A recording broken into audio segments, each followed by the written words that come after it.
Can I ask you a Christian question real quick, Derek, in between Sure. segments here?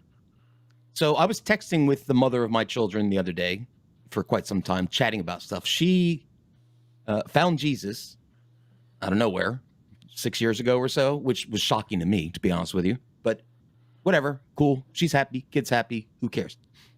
So we were talking about it, and I said, I almost went to church last year, and I realized I was going because I was lonely and not because I wanted to worship, and I felt that was wrong. So I did not go, And she says, well, no, being lonely is great. That's a reason to go and blah, blah, blah.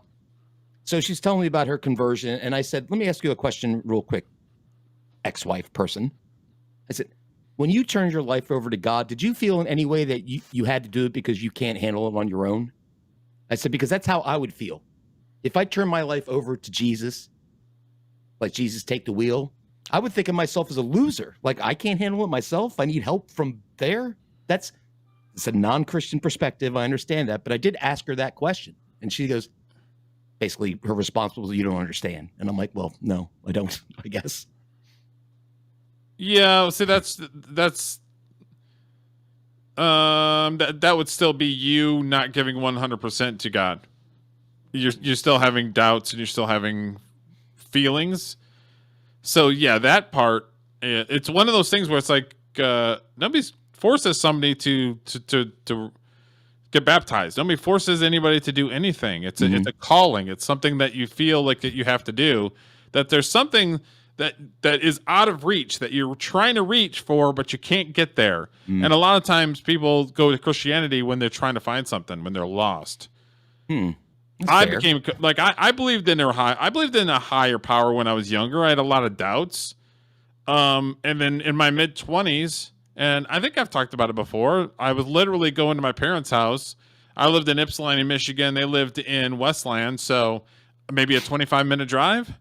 And I'm going down the road sobbing as I'm driving down the road for no reason, because it just started coming out of me like in buckets. So you had because it's just like, did you have an epiphany? I think is what it's called, of some sort.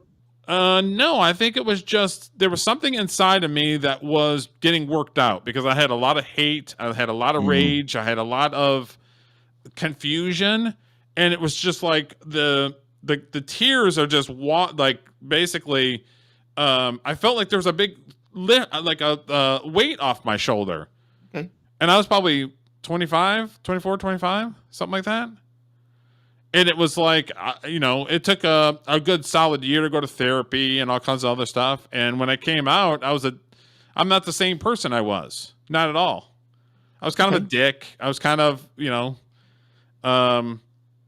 not mouthy. I've always had some sort of line in the sand I won't cross, but I was still kind of just angry young man, sort of. Angry young man, blaming everybody else. But you went through some shit when you were a kid, that I could not even imagine. So it's understandable. And that was part of it. I was going through family stuff. I was going through just dealing with stuff, and because. I don't want to say that I'm a one of one, but I kind of am a one of one. Like, and when I try to talk to somebody about having childhood cancer or having a mom pass away when I was 14, like people are like, "Well, I have no idea what you're talking about. I can't relate." Like I heard that my entire 20s, where people are just like, "Well, yeah, I can't relate to that, so I don't know." But it would frustrate me? Like there have been everybody has situations that they feel are unique to them. Yeah, it's relative in a way, sort of, but it always frustrates me. Like my lowest point, I'd be talking to a friend and actually talking, really, I need to talk to somebody I trust. I would be angry if they said I can't relate with you, and I'm like, I'm not asking you to relate to me. I'm asking you to listen. Yeah, and be an ear. Just be, yeah. I'm not looking for a fix. I'm just looking for, an ear from somebody that I trust. There is a difference between somebody that does their own worst enemy because of the decisions that they make. Oh yeah. And then there are people that are put in situations where they didn't ask to be in them. Sure. So I always felt like I was one of one because I was put in situations with cancer and not being able to have kids and then having a mom pass away when I was 14. all those I didn't ask for. No. So it's like Out of your I'm looking for control. somebody to have some sympathy or empathy, and people are just like, I can't relate. It's like I felt like I'm one of one, and I still feel kind of like I'm one of one because every time I meet somebody, they're just like, "You're kind of different." I'm just like, "Yeah." So it's like I'll talk to a girl, and the first thing they say, "Well, why aren't you married?" It's like, well, do you really want me to get into it? Well, what they're really asking you is, are you gay? That's what they're really Do you asking. really want to get a book?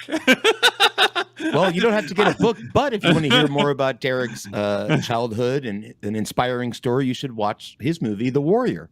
Yep, on go Amazon. check it out. Amazon. And coming on YouTube soon, right? Yeah, it's going to be coming on YouTube Movie soon. They picked it up, I'm going to say last week or the week before. Mhm. And I'll let everybody know when it goes on YouTube. Yep. In the YouTube movies, I don't know. I'm assuming it's probably going to go in the YouTube free movie section, and then it'll be ad supported or whatever. Yeah. So, but yeah, it'd be cool for everybody to be able to check it out. Mm-hmm.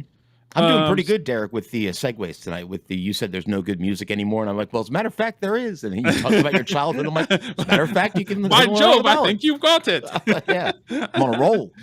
Okay, so this one right here I'd seen literally before we started streaming, and I thought you could relate to this. Okay, so Brian McKnight celebrates $8.8 million court victory after judge rules his favor against ex-wife Julie, ending a long legal battle over finances and defamation claims. So this is him. That's a big-ass cigar. I'd be smoking that big-ass cigar, too, if I just got $8.8 million off my ex-wife. Fuck yeah. Good for him.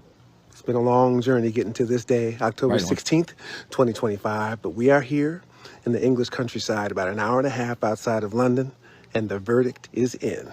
We've been quiet, listening to liars continue to lie and keeping to ourselves, living and loving our life, as we said, leaving everything in God's hands and letting our lawyer do the talking.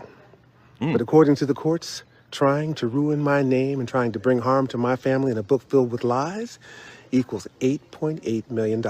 And this is just the beginning, because anyone and everyone that helped promote these lies will hear from my lawyer in the days to come. No weapon formed against us shall prosper. That from my voicemail is the voice of a liar. Do not text Miko again. Do not call Miko again. Leilani, if you are also checking these messages, that goes for you as well. I am very serious What a about fucking this. legend. I am very serious about this. Do not text him, period. Period. Please understand that. And Brian, you know me. You know me. And you know that I mean what I'm saying to you. Oh, that's great. That's a feel-good story. Good for him. He's the one that did the one who make the dream come true. Right on. I'm going to listen to that after the Be show. with you, 3. Yeah, a great song. A lot of love making baby making music. Brian McKnight would make back in the day. A But great that shit man. was funny as hell with him clicking his heels like that. Listen, he's an inspiration to all us guys who have been through it, brother. I hear you, Brian. Good for you, man. That's freaking great. Good for you.